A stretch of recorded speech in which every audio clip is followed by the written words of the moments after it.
hivyo ndani ya Milele FM. Hello. Hello. Ndugu. Yes. Habari ya leo ndugu yangu? Salama sana. Unaitwa nani? Uko wapi?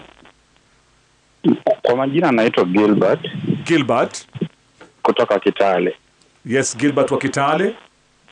So mimi naitwa Gilbert kutoka Kitale. Ndio. Na kidogo kuna issue ilikuwa inanisumbua. Ndio. Na nikasema nitakuja niongee na nyinyi watu wa Milele. Ndio. Angalau nipate usaidizi wenu. Kabisa. Kuna mwanadada mmoja hapo ndani ya Milele FM. Kuna mwanadada mmoja hapo ndani ya Milele FM. Hapa ndani ya Milele FM? Ndani ya Milele FM na Media Max kwa ujumla. Ngoja Gilbert, ngoja kidogo ndugu yangu. Sikuwa natarajia sana utatupeleka hivi.